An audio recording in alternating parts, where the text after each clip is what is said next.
Bom sábado a todos. Para mim, verdadeiramente, é uma alegria poder compartilhar da palavra de Deus aqui na minha igreja mãe, que é a Igreja Central. Muito feliz. Eu comentava com o Juan como a Igreja Central ela tem a capacidade de se renovar, né? Nos últimos anos, praticamente saíram 3 igrejas daqui, e a igreja ela está cheia de novo. E isso é muito bom, porque alguns vão e Deus ele vem repondo, né?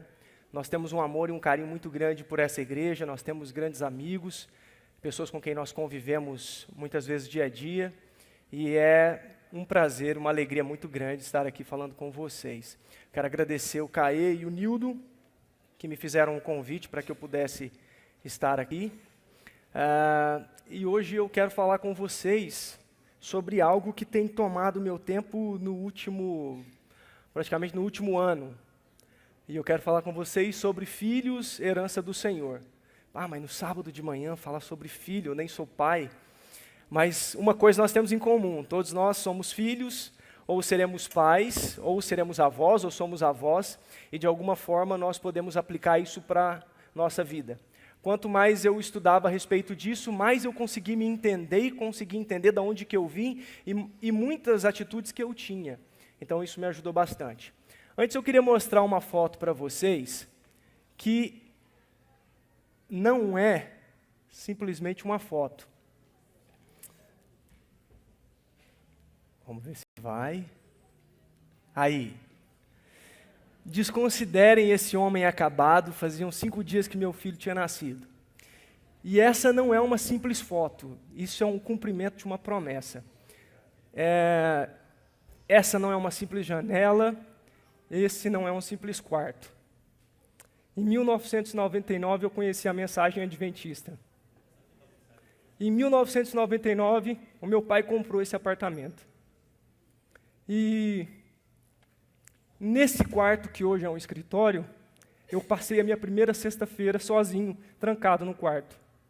E eu olhei para essa janela e eu pedi a Deus. Falei, Senhor, me dá a oportunidade de constituir a minha família, de ter a minha família e de fazer o meu pôr do sol e o meu culto no lar.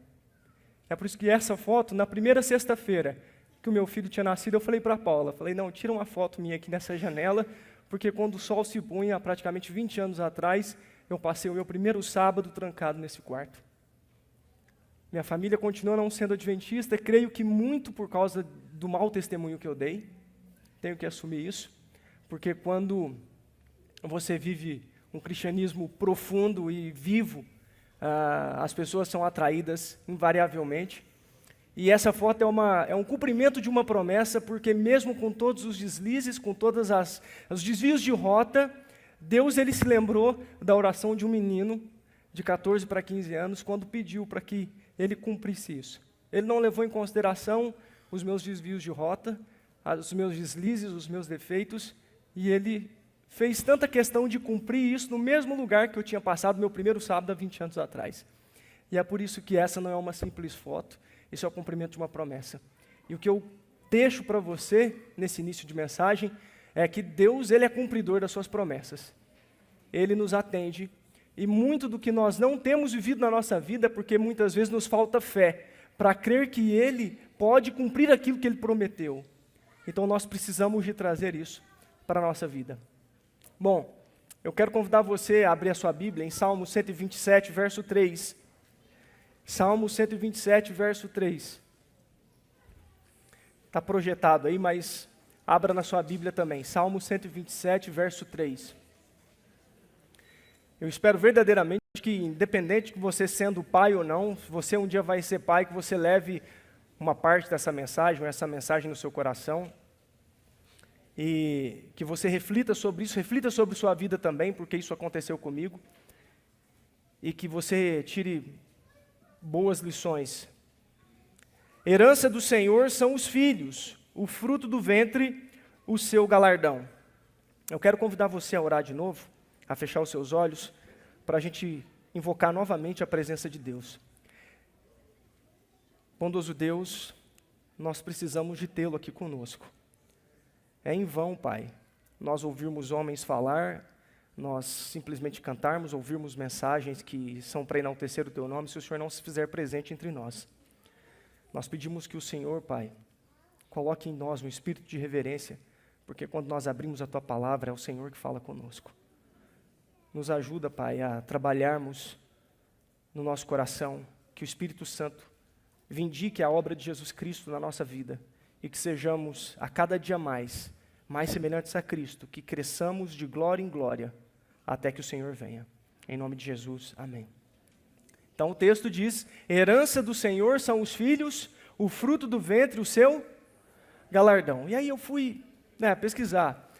A palavra herança é um nome atribuído, ou o termo herança é um nome atribuído ao direito ou condição de herdar, ganhar, obter ou conquistar algo por via de sucessão, ou seja, transmitido de alguém para alguém. E a Bíblia aqui em Salmo 127 fala que os filhos, eles são? Então eles não são nossos. Porque se eles são uma herança, quando eu recebo uma herança, geralmente, na sua totalidade, não foi algo que eu conquistei, porque senão não seria uma herança. É algo que eu recebo de alguém. Algo que alguém conquistou e ele me repassa. Então veja que interessante, a Bíblia fala que os filhos, eles são uma herança de Deus. Então eles não nos pertencem. Eles não são nossas propriedades, eles pertencem ao Senhor. E nós vamos ver esse pensamento permeado no espírito de profecia, nós vamos ver esse pensamento permeado na Bíblia, e quão sério é isso. Por que isso é sério? Porque nós somos uma geração que somos a última geração. Nós somos o povo que vive no fim do tempo do fim. E nós precisamos de preparar uma geração, nós precisamos de nos preparar, precisamos de preparar aquelas crianças que o Senhor nos coloca como depositários delas, das vidas delas, para que elas estejam em pé diante de Jesus Cristo quando esse voltar. Elas precisam de ter um caráter simétrico à semelhança de Jesus Cristo. É por isso que isso os filhos não são propriedades nossas. Eles são do Senhor, são uma herança do Senhor. Veja que interessante o que a pena inspirada, a inspiração diz ali em Lar Adventista, na página 161. Os filhos são entregues aos pais como precioso depósito, o qual Deus um dia requererá de suas mãos. Isso é forte. É um depósito que Deus coloca em nossas vidas. Da mesma forma como nós fomos depositados nas mãos dos nossos pais, Deus deposita em nossas mãos os nossos filhos. E se você ainda não os tem, Deus depositará nas suas mãos os filhos dele. O que você vai fazer com esse depósito? Devemos dedicar mais tempo à sua educação, mais cuidado e mais oração. Eles necessitam mais da justa espécie de instrução. Muito mais importante do que algo que nós temos que dar aos filhos de forma material, o quartinho que tem que estar arrumado, o berço que tem que ser o melhor, o carrinho que tem que ser melhor, a escola que tem que ser a melhor, isso aqui é mais importante. Educação, cuidado e mais oração em prol dos filhos. Lembrai-vos de que vossos filhos são os mais jovens membros da família de Deus. Ele os tem entregue ao vosso cuidado para que os prepareis e eduqueis para o céu. Propriedade de Deus. Nós devemos educá-los e prepará-los para o céu. Tereis que dar conta a ele pela maneira como desempenhaste o vosso sagrado dever. Deus requererá de nós como nós estamos cuidando desse tesouro, dessa preciosidade. Os filhos derivam a vida e o ser dos pais, e não obstante, é através do poder criador de Deus que vossos filhos têm vida. Pois Deus é o doador da vida. Seja lembrado que os filhos não devem ser tratados como fosse nossa propriedade pessoal. Eu nem sei se o termo pai e mãe seria o melhor. Eu penso que o termo tutor seria o melhor. Porque o pai das crianças, o nosso pai, é Deus, é o Criador. As crianças não são nossas propriedades pessoais. E durante esse tempo todo, de que eu tive na espera do nascimento do meu filho, eu fui desafiado por muitas coisas, por muitas conversas, por muitos pensamentos, e sempre vem aquele pensamento, espera quando seu filho nascer, quando o filho nasce, quando é que a gente se torna pai, quando é que a gente se torna mãe? Nós vamos ver esse pensamento muito bem claro, quando nós temos a noção de que há um ser no ventre de uma mulher, ali nós já somos pais, nós já temos responsabilidades. Ali já uma grande influência, e parte do que nós traremos hoje vai mostrar que essa influência, ela determina em muito a nossa caminhada cristã, o nosso caráter. Em muito. Eles são confiados aos pais para que sejam criados na doutrina, de admoestação do Senhor, a fim de estarem qualificados para a sua obra, no tempo, hoje, vivendo e na eternidade. Toda criança nascida no lar é um depósito sagrado. Deus diz aos pais, olha o que Deus diz: tomai esta criança e criai-a para mim, a fim de que venha a ser uma honra ao meu nome e um conduto através do qual minhas bênçãos possam fluir para o mundo. Os seus filhos, nós como filhos, nós temos sido um conduto de honra para o nome de Deus nessa terra? Verdadeiramente. Os teus filhos, eles têm mais traços seculares e mundanos ou traços religiosos e cristãos? Eles têm mais a semelhança do mundo, naquilo que eles falam, naquilo que eles estudam, naquilo que eles percebem, na forma como eles se comportam, ou eles têm mais o comportamento e a forma de se portar, a forma de falar, a forma de viver como Jesus tinha, como um cristão tem que ser. E a culpa não é deles, a culpa é nossa. A culpa não é dos nossos filhos. A culpa muitas vezes não é nossa, foram dos nossos pais. É interessante, vocês conhecem o Davi, filho do Zé Rocha e da Luana. E a gente estava conversando esses dias e dando risada, porque ele estava na escola e um coleguinha dele disse assim: ah não, a minha mãe é muito chata. E ele disse para ele, olhou para o coleguinha e disse assim: honra teu pai e tua mãe para que prolongue os dias que o Senhor teu Deus te dá. E a gente riu porque saiu de forma tão natural, e ele falou com a cara séria para nós e contando a história. Dessa forma, os seus filhos têm se alimentado da palavra de Deus, eles têm aprendido sobre as santas escrituras, sobre aquilo que nós somos como povo. Os filhos são herança do Senhor e devem ser ensinados para o seu serviço. Essa é a obra que repousa sobre os pais e professores como uma força solene e sagrada, obra que não se poderão eximir e que não poderão passar por alto. A negligência dessa obra assinala-os como servos infiéis, há porém uma recompensa quando a semente da verdade cedo é lançada no coração e é cuidada atentamente. Há uma recompensa para isso. E eu faço algumas perguntas para vocês. Nós temos sido bem-sucedidos em direcionarmos estes preciosos depósitos ao Senhor? Quando nós olhamos para a situação da nossa igreja em nível nacional, mundial, na nossa cidade, no nosso dia a dia, nós temos sido bem-sucedidos em direcionarmos esses depósitos a Deus? Não precisa me responder, só pensa. Se nós temos sido. Onde nós temos iniciado a nossa derrocada na condução de nossas crianças ao Senhor? Onde que tem começado? Onde é que Satanás tem vencido as famílias? Sabe onde ele vence? Ele começa vencendo aqui, no ventre. E eu fiquei pasmo quando eu comecei a estudar algumas coisas. E eu encontrava no espírito de profecia algo que o irmão White havia dito que os homens agora há 15 anos que começaram a descobrir e a estudar. Coisa que Deus já revelou para ela há muito tempo. E se você não crê no espírito de profecia, você tem que orar a Deus e pedir para que Ele coloque fé no seu coração. Porque isso é importantíssimo para nós. A palavra inspirada, a Bíblia, a pena inspirada, o que Ellen White recebeu de revelação de Deus, é um norte excelente para as nossas vidas. Nós temos perdido a batalha aqui. A nossa derrocada, ela começa aqui, antes que as nossas crianças nasçam. Olha só o que eu descobri nesse livro, que eu comprei, eu indico que você compre esse livro. Dr. Thomas Verne é um psiquiatra, e esse livro, eles são estudos e mais estudos sobre neurociência, desde o momento da concepção até os primeiros anos da criança. E você fica impressionado de ver a ciência comprovando aquilo que Deus já havia revelado para sua serva. Esse livro é fantástico. Olha o que ele disse. A ciência do cérebro a ciência do cérebro revalida pontos de vista defendidos há muito tempo sobre o impacto dos insumos nutricionais, químicos e bioquímicos, alimentos, toxinas, micro-organismos devastadores. Ou seja, aquilo que nós ingerimos, as coisas que nós recebemos fisicamente, ou a mulher quando essa está gestante, isso influencia sim em algo que pode se tornar nocivo para o bebê. Mas olha só, no entanto, pesquisas mais recentes revelaram algo mais sutil, mas igualmente significativo: o impacto monumental dos estados emocionais e sentimentos da mãe sobre o cérebro em desenvolvimento do feto.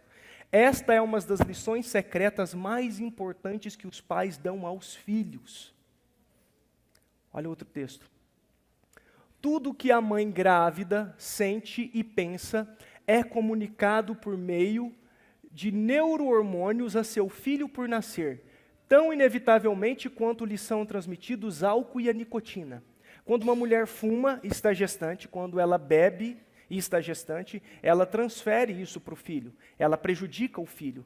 Mas a neurociência diz, agora, recentemente, que o que ela pensa e sente é comunicado para o filho, tanto quanto esses outros vícios. Assim como o vírus de um computador corrompe gradualmente os programas de qualquer sistema que ele infecta, também a ansiedade, depressão ou estresse da mãe alteram a inteligência e a personalidade, pois recriam aos poucos os circuitos do cérebro. O que a mãe sente, o que ela pensa, isso afeta a criança. E aqui nós começamos a perder a nossa batalha. Olha o que a inspiração nos diz. Mente, Caráter e Personalidade, volume 1, páginas 131 e 132. Agora ficou difícil de ler, hein? Ah, isso mesmo, obrigado, viu? Toda mulher prestes a tornar-se mãe, seja qual for o seu ambiente, deve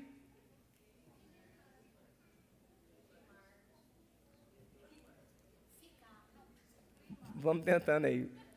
Fala aí, Ranzati, para mim, com essa palavra.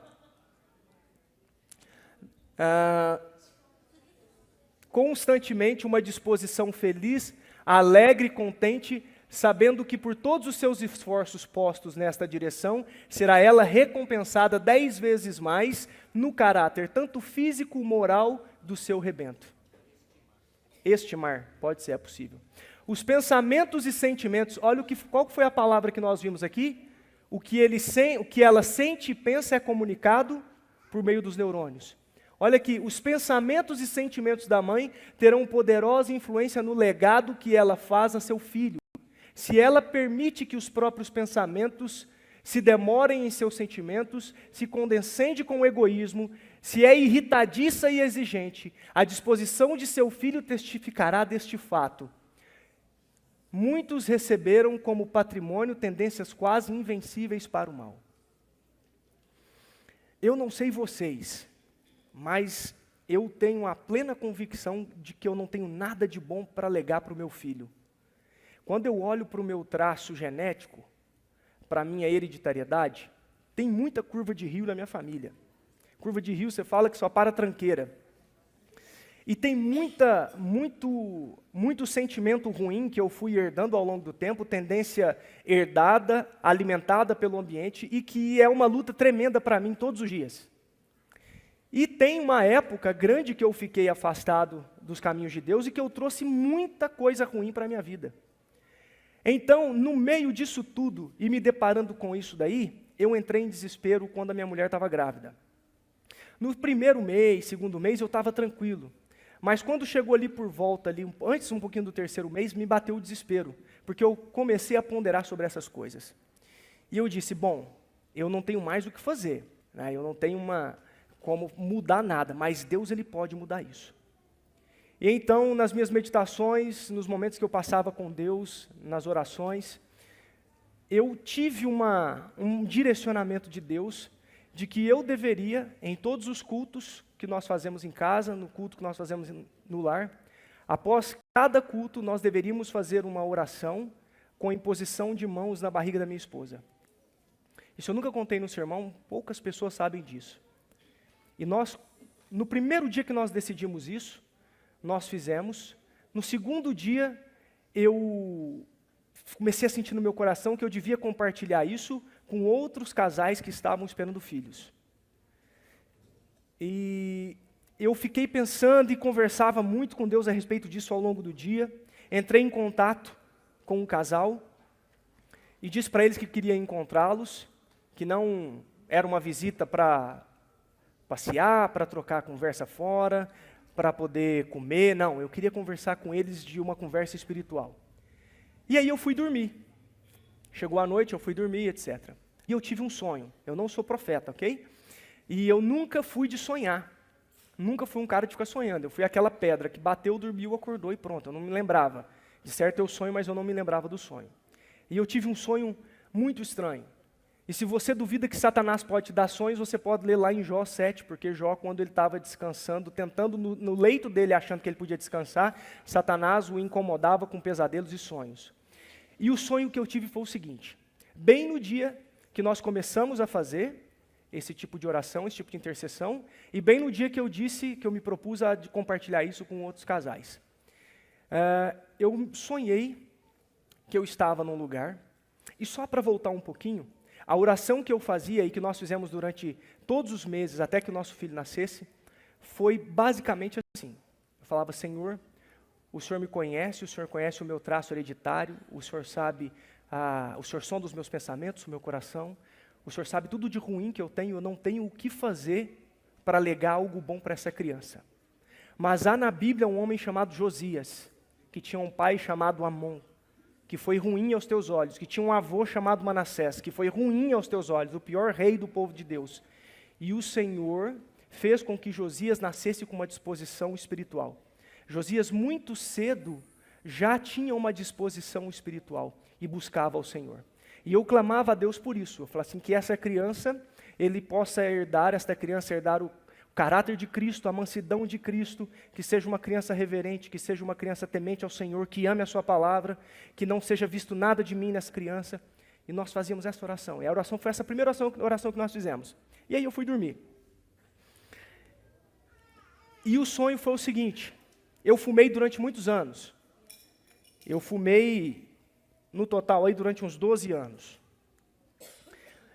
E nesse sonho haviam pessoas, algumas pessoas aqui da igreja central, todos homens, e eu fumava.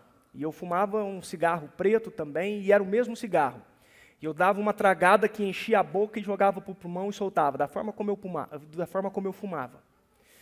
E na minha oração, eu havia pedido para que Deus não permitisse que nada desses hábitos, desses vícios que eu tinha tido passasse para a prole que Ele estava dando a mim. E eu fumava, e nesse sonho o Júnior da Fran, ele estava no sonho, e ele olhava para mim com uma cara de tristeza, não de julgamento porque eu estava fumando, mas com uma cara de tristeza, de decepção. Poxa, você está fumando? Era o sentimento que eu tive no sonho quando eu olhava para ele era esse. E no meio das outras pessoas que ali estavam, ninguém chegava para mim e me chamava a atenção, falava: olha, você não pode fazer isso.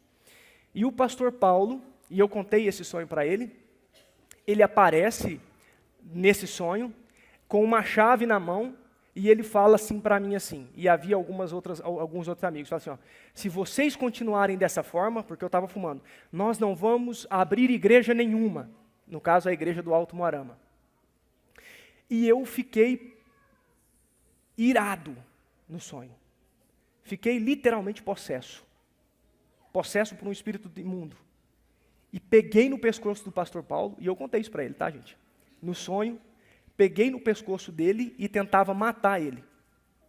E nesse momento, eu olhei e vi a Paula, minha esposa. E era a única mulher que ali estava. Na hora que eu vejo isso, eu largo ele, corro para cima dela, com uma voz vociferante, como alguém que está possesso mesmo. Eu imponho a mão na barriga dela e grito: essa criança é minha, essa criança é minha. Quem você acha que colocou isso na minha cabeça? Quem você acha que me deu esse sonho? Ou esse pesadelo, melhor dizendo. Bem no dia que nós havíamos decidido, que nós iríamos fazer essa imposição de mãos, que nós oraríamos durante todos os meses, até que o nosso filho nascesse. Nós oraríamos e nós pediríamos a Deus que o protegesse, que não permitisse que ele fosse igual a mim, que não permitisse que ele fosse igual à mãe. Quando eu disse que eu ia compartilhar isso com outras pessoas. E a partir disso eu tenho falado para pais, ore com o seu filho, imponha a mão sobre o seu filho, abençoe o seu filho, clame as promessas de Deus, peça para que ele não seja como você, que ele não tenha os defeitos que você tem, que ele não tenha as falhas de caráter que você tem, porque só o Espírito Santo pode fazer isso. Somente Deus pode fazer essa obra. E eu preciso te dizer se eu creio que o meu filho não vai ter nada a ver comigo. Eu creio que ele não terá a disposição irritadiça que eu tenho, que eu luto todos os dias. Eu creio que ele não será impulsivo como eu sou, e muitas vezes passo vergonha e me irrito e tenho vergonha daqueles que sabem que sou cristão, ou que pelo menos tento ser, porque essa palavra é muito pesada para nós. Eu sei que ele será manso, eu sei que ele será assim, porque durante meses nós pedimos para que ele não fosse como a mim, porque eu não presto. O negócio é que nós temos uma autoestima, nós achamos que nós somos bons demais, e nós não somos nada, trapo de imundícia. E nós achamos que nós temos alguma coisa para oferecer para os nossos filhos, cheio de vício, cheio de coisa ruim, cheio de maldição que a gente não quebra, que fica com a gente. E aí depois a gente vê nos filhos repetindo aquilo que os pais foram. É por isso que nós temos que ter uma autoanálise para saber quem nós somos, onde nós estamos, para que nós possamos interceder, para que os nossos filhos sejam aqueles ali descritos no capítulo 7 de Apocalipse, que façam parte dos 144 mil, creio você que são eles literais ou simbólicos, mas que eles façam parte. A base de um caráter reto no futuro homem é firmada nos hábitos de estrita temperança da parte da mãe, antes do nascimento do filho. Esta lição não deve ser considerada com indiferença. A parte espiritual, ela tem que estar preparada dentro de casa para receber uma criança. Mas se isso já passou, se os seus filhos estão grandes, você tem que recuperar isso. Você tem que instituir na sua casa 2 cultos. Você tem que clamar a Deus para que Ele esteja na sua casa. Eu não estou falando para você ficar 15, 20 minutos, são 7 minutos. O que são 7 minutos na sua vida? O que são 7 minutos na sua casa? Para que você consagre a sua família a Deus, para que você entregue os seus filhos a Deus, para que você dedique os seus filhos a Deus. Sabe o que acontece? Nós somos miseráveis, orgulhosos. O povo orgulhoso. Nós olhamos para o Egito, aquele povo andando no deserto, e nós falamos mal daquele povo. Como eles podiam ser dessa forma, com uma nuvem cobrindo eles durante o dia e à noite trazendo calor para eles? Nós somos miseráveis. Nós somos muito pior do que aqueles que estavam lá no Egito, porque nós temos iluminação, e nós não fazemos por causa do nosso orgulho, porque nós não damos o nosso braço a torcer, porque nós queremos ser os diferentões, queremos ser os rebeldes, e nós não sabemos o que estamos fazendo com o tesouro que Deus confiou a nós. Nós estamos depreciando o tesouro que Deus colocou nas nossas mãos. Pai e mãe transmitem aos filhos suas características mentais e físicos e suas disposições e apetites. Alcoólatras e fumantes podem transmitir aos seus filhos seu insaciável desejo, seu sangue inflamado e nervos irritáveis, e efetivamente o fazem. O meu não, porque eu clamei pelo sangue de Cristo. E eu quero que você clame pelo seu também. Porque somente o sangue de Cristo pode fazer algo por nós. Pode nos limpar e pode nos lavar. Em nós não há nada de bom. Miseráveis nós somos. Nós precisamos de ser uma igreja, como eu digo, nós adventistas em geral, que nos humilhamos mais diante de Deus. Nós somos muito prosinha, nós somos muito conversinha mole, muito conversinha furada. Nós somos cristãos de Facebook, de Instagram, de rede social, de WhatsApp, mas na hora do vamos ver, de pegar no chifre do boi, nós não fazemos. Nós somos cristãos, e eu me coloco junto com vocês, nós somos cristãos de meia tigela. No meio de nós não achamos às vezes 10. Nós não temos mais tempo de ficar brincando de igreja. Nós não temos mais tempo de brincar de sermos cristãos. nós precisamos de levar a vida cristã de forma séria, de forma correta. Porque nós representamos um Deus que é santo. Nós representamos um sangue que foi derramado de um inocente, para que remisse os nossos pecados. Nós precisamos de passar mais tempo clamando a Deus. Nós precisamos de dedicar mais tempo nos humilhando. Porque nós temos uma ideia de que nós somos muito bons.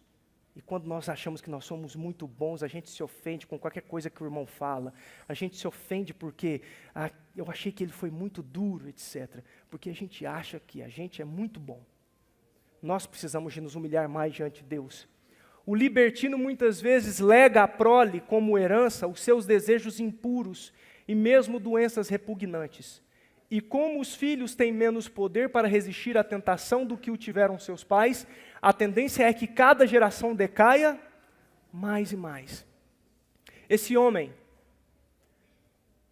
neurocientista Dr. Jacques Panksepp, ele é da Estônia, já falecido, faleceu em abril de 2017. Ele cunhou esse termo neurociência afetiva, ele tem até um livro com esse título. E ele falando sobre isso, vocês sabem, nós herdamos cromossomos das nossas mães e dos nossos pais.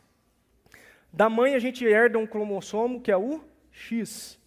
E quando são meninos, nós herdamos o cromossomo Y. Então XY é menino, XX é menina.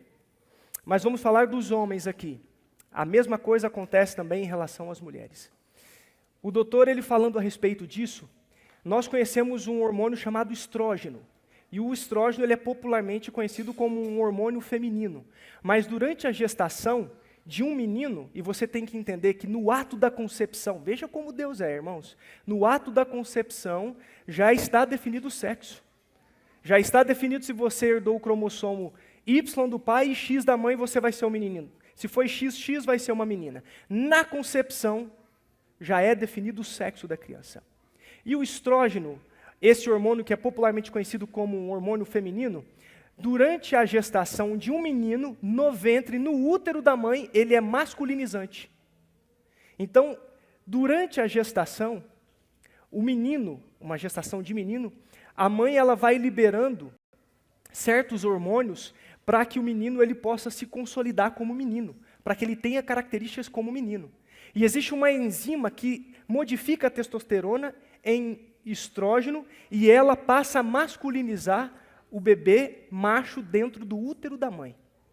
Acontece que, se essa enzima ela tiver qualquer problema, ou por causa de problemas ambientais, você tiver qualquer tipo de alteração, como estresse, infelicidade, pensamentos ruins, briga com o esposo de forma considerável, várias vezes, etc., há qual que é a palavra? O desequilíbrio disso, e isso afeta na sexualidade da criança. E eles fizeram uma pesquisa. Eles pegaram ratos, e pegaram uma ratazana, e incomodaram ela, estressaram ela durante toda a gestação.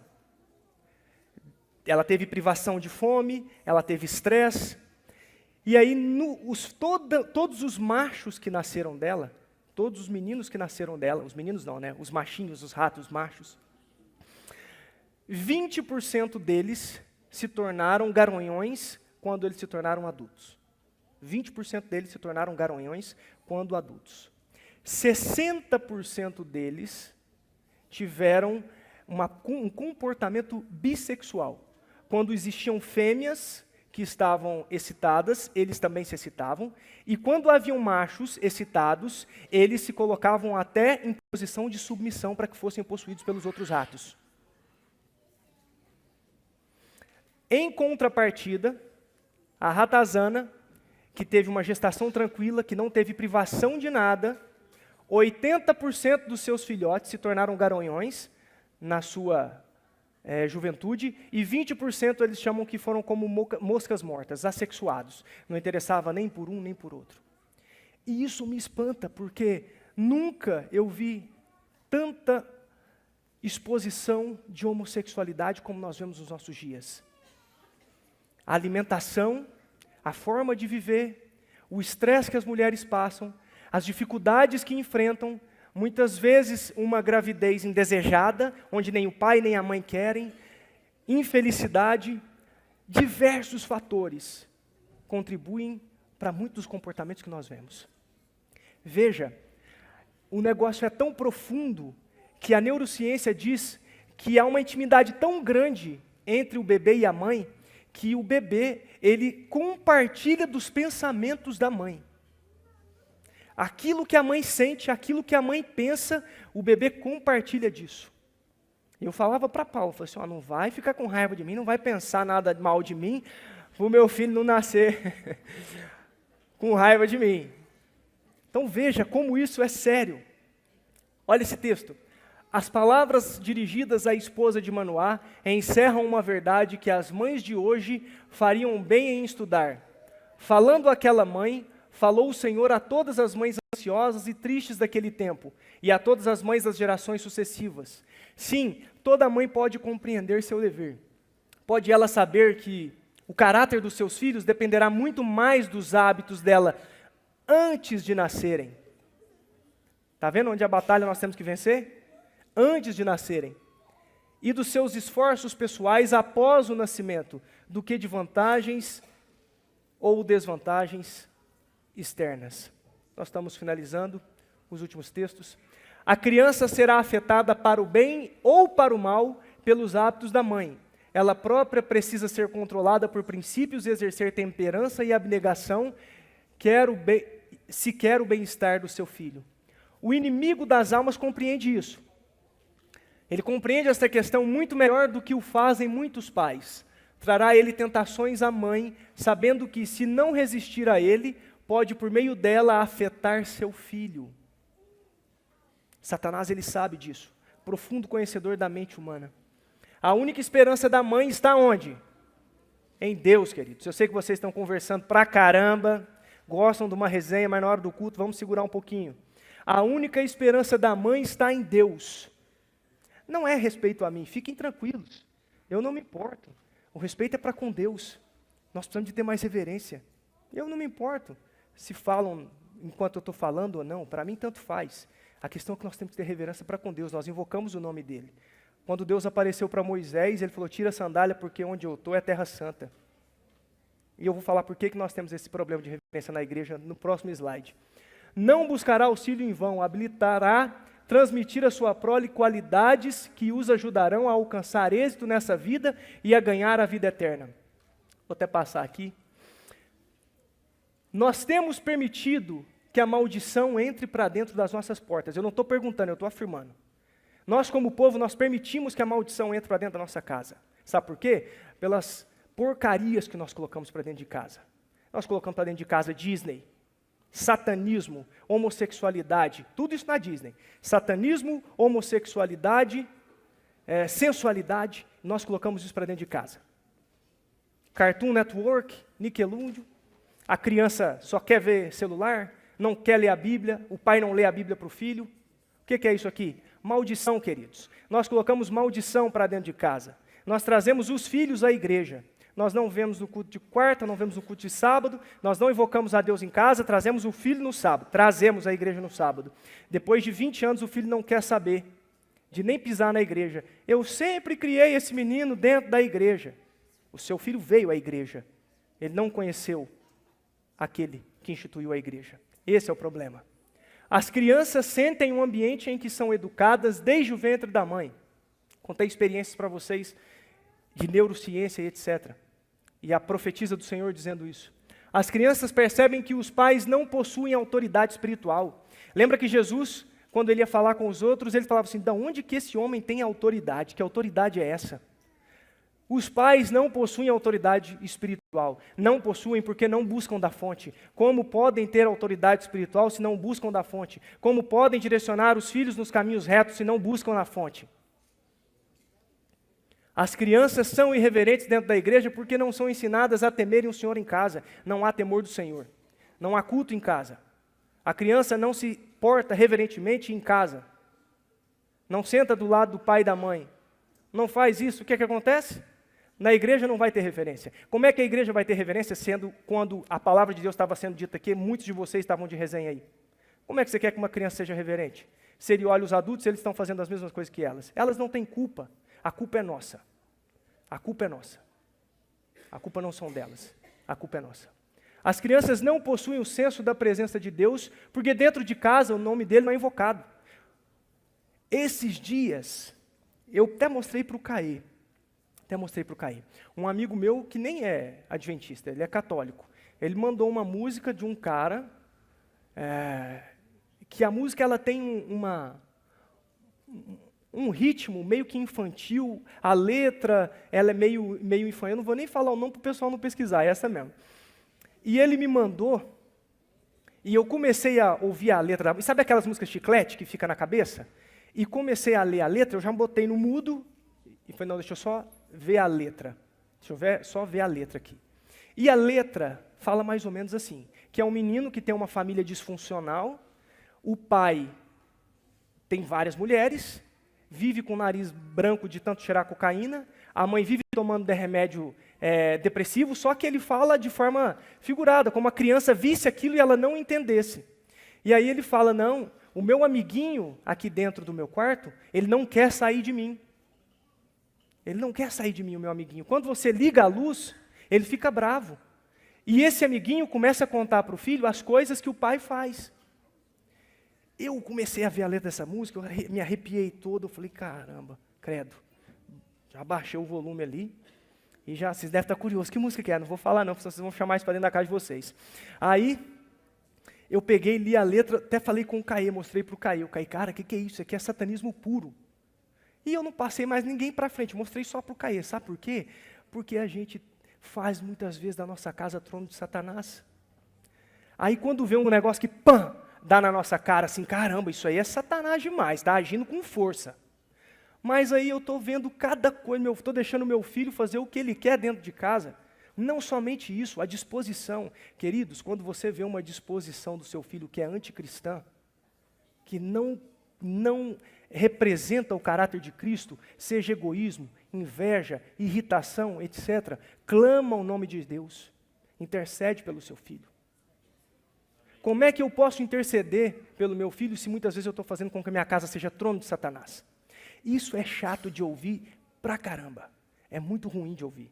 É chato você vir na igreja no sábado de manhã e pegar um caboclo para falar para você meia hora, no ouvido. E geralmente, eu acho que tem gente que quando já me vê aqui no púlpito aqui também, já dá vontade de ir embora, porque não tem uma vez que eu venho aqui para falar coisa boa, parece que é só coisa difícil. Mas sabe por quê? A gente, como igreja, a igreja central é diferente. A igreja central e a igreja do Alto Moarama, elas são diferentes do restante. Porque nos nossos colégios, nas nossas igrejas, nós temos nos tornado o povo da conversinha mole. Do tapinha nas costas e tal, e vamos fazer, e é o amor que salva, é não sei o quê, etc. É Jesus que salva, não estou questionando isso. Mas Ele salva aqueles que o amam em espírito e em verdade, e aqueles que procuram fazer a sua vontade. Eu te peço desculpa por às vezes você ter que me ouvir e ter que ouvir essas coisas. Eu não sou perfeito, eu não tenho teto de vidro, sou um cara miserável, tenho uma dificuldade tremenda, sei que enfrentarei problema com os meus filhos, mas eu quis compartilhar com você nessa manhã aquilo que eu desejo que você abra os seus olhos para quando você for mãe, quando você for pai, com os seus netos, com os seus filhos, você não permita que essas coisas aconteçam. Última história que eu quero contar para vocês e a gente vai finalizar. Esse homem é o Dr. Thomas Verne, desse livro O Bebê do Amanhã. E como o ambiente, as crianças elas percebem. O seu bebê ele pode ter 1 ano, ele pode ter 2 anos, ele pode ter 3 anos, ele percebe todo o ambiente, ele é altamente sensorial, altamente. Ele conta no livro dele o caso desse menino chamado Ricky Burke. Um menino de 6 anos de idade, ele é um psiquiatra, esse homem, Thomas Verne, chegou até ele. Essa criança, há meses, ela se deitava para dormir e durante a noite ela tinha pesadelos terríveis, xingava palavrões terríveis, acordava suando, dormia de novo, balbuciava palavras em latim, letras em latim, e acordava. E aquilo era uma via crucis para a família. Toda noite, um menino de 6 anos, de uma família católica, de uma família que era uma católica, uma família católica praticante. E aquilo acontecendo, eles não entendiam, uma família ordenada. E antes de começar a terapia com a criança, o Dr. Thomas Verne quis conversar com a mãe. E veja que coisa incrível. Quando o Rick ele foi nascer, ele nasceu 7 semanas antes do prazo. Ele foi para um hospital, no meio da noite, o médico, que era o médico da mãe dele, estava afastado, estava de férias, ela teve que ser atendida por outro médico. O grupo de enfermeiros que atendeu ela durante a noite, eles estavam indo embora, eles tiveram que voltar. Eles xingavam, eles ficaram irritados. Esse menino, ele nasceu mais morto do que vivo. Chamaram o padre e o padre fez extrema unção em latim. E aí, nessa percepção do parto dele, do momento em que ele nasceu, ele trazia isso em sonhos 6 anos depois. Você acha que o seu filho não percebe aquilo que você deixa de fazer em casa? Você acha que o seu filho não percebe que o nome de Deus não é invocado em casa? Você acha que com um toque de mágicas ele vai começar a sentir amor por Deus, sendo que a primeira imagem de Deus que ele tem é você? Eles percebem tudo. Há conexões neurais o tempo inteiro, percebendo tudo, a forma como o pai fala com a mãe, se o filho lê ou não lê, se o pai lê ou não lê para o filho, se a palavra de Deus é exaltada ali dentro, quais são os hinos que são ouvidos, etc. Tudo isso vai influenciar na vida dessa criança. E tudo isso vai influenciar no tipo de geração que nós teremos como adventistas. Eu não quero... O meu sonho era ter uma geração adventista da década de 40, 50, 60. Nós temos que botar o pé na porta nesse momento. Para aqueles que são pais, para aqueles que pretendem ter filhos, nós precisamos de nos aprofundar nas bênçãos que Deus tem para nós. Nós temos que parar de viver um cristianismo sem vida, um cristianismo que não vê milagre, que não vê transformação pessoal, que não tem luta. Uma vez eu ouvi uma mulher falando o seguinte: eu quero um cristianismo leve. Vá para qualquer outro tipo de igreja aí. Se você quer cristianismo leve, Igreja Adventista do Sétimo Dia, raiz, não é o seu lugar. Não é o seu lugar. Se você quer isso, você tem que procurar outro lugar. Porque a Igreja Adventista do Sétimo Dia, remanescente, aquilo que foi entregado por Deus para nós, não tem coisa leve. Porque o próprio Cristo fala: o caminho é estreito, toma a sua cruz e segue-me. Mas coloca em cima de mim o seu fardo e toma sobre você o meu jugo, que ele é suave e leve. Para que vocês não fiquem tão desesperados como eu fiquei, eu quero ler esse último texto, Isaías 27, verso 5. Que homens se apoderem da minha força. E esse tem sido o meu texto.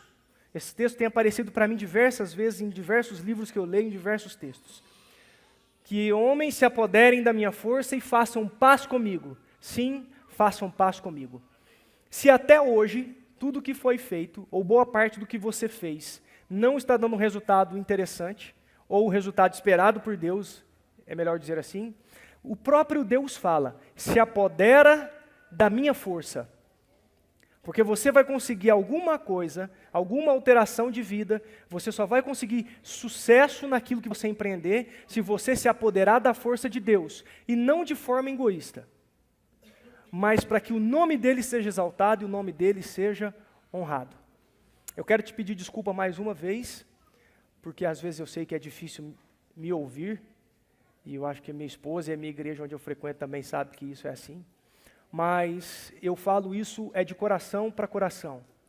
É porque eu amo muito essa igreja, e é porque eu quero ver todos vocês assim como eu quero me ver, porque ninguém tem passaporte garantido, né?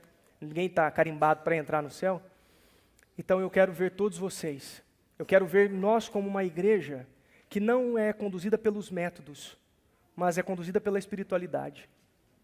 A igreja, ela pensa muito em método. Vamos fazer assim, assado, método assim e tal. E falta em nós espiritualidade. Sabe o que muitas vezes nós nos parecemos? Um sepulcro caiado. Por fora é bonitinho, por dentro é um vale de ossos secos. Nós não fomos chamados das trevas para a maravilhosa luz, para levarmos a vida como nós levamos. Nós fomos convidados, nós fomos convocados por Deus para estarmos debaixo da bandeira, do estandarte do príncipe Emanuel, para que nós fizéssemos diferença na vida das pessoas, para que nós vivêssemos em novidade de vida, com as nossas dificuldades, com as nossas limitações, mas com novidade de vida, se ajoelhando diante de Deus, clamando força, se apoderando da força dele, para viver algo diferente. Se você se sente desanimado, se você acha que você não presta, bem-vindo ao meu time, eu também acho que eu também não vale muita coisa. Se você acha que você já errou demais, fique tranquilo, a graça de Deus ela é imensa, mas Deus também não é um bobo da corte, que acha que você pode fazer o que quiser e depois vai lá correndo com os braços abertos, me perdoa. Isso precisa de ser sincero. Perdão, arrependimento é mudança de atitude.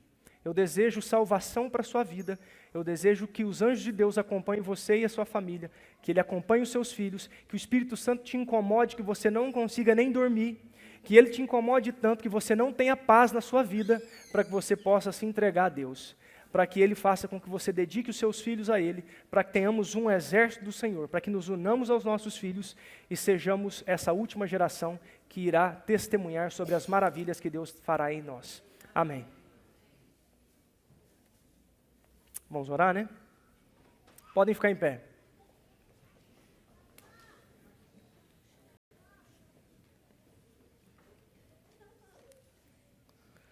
Oremos. Bondoso Deus, eterno Pai, nós te agradecemos, Senhor, pela tua misericórdia. Senhor, eu quero pedir perdão, porque às vezes nós acabamos nos excedendo em alguns pontos. Isso pode fechar a porta para que a mensagem entre. Eu clamo ao Senhor por misericórdia, primeiramente a mim. Clamo também por misericórdia a esta igreja, a cada um dos que aqui recebem. Pai, eu clamo para que o Espírito Santo, Pai, incomode de forma tão intensa cada um dos que aqui estão, Pai. Que seja uma força sufocante, Senhor. Que haja insônia. Senhor, eu desejo isso, Pai. Que haja verificação da vida, Pai, que cada um aqui, Senhor, eu peço isso para mim também, se sinta tão incomodado que precisa de confessar os seus pecados, precisa estudar mais a sua palavra, precisa se humilhar mais diante do Senhor. Pai, o Senhor sabe que nós erramos muito, nós às vezes levamos coisas para dentro da nossa casa que o Senhor não aprova, eu também cometo os meus deslizes. Pai, eu te peço que o anjo do Senhor acampe ao nosso redor. Que a nossa casa, Pai, seja uma habitação de anjos do Senhor, Pai. Que os servos de Satanás não estejam nas nossas casas. Que eles não tenham possibilidade, Pai, de entrar dentro dos nossos lares, Pai. E que o Espírito Santo sempre nos avise, filho, filha, eu não posso te proteger após esse passo, eu preciso que você fique num lugar onde eu posso te proteger. Senhor, toca a vida dos teus filhos aqui. Reaviva essa igreja, Pai. Reaviva o teu povo, onde quer que eles estejam, Pai. Que tenhamos uma experiência profunda contigo. Nós clamamos pelo sangue do inocente Jesus Cristo que foi derramado na cruz. Amém.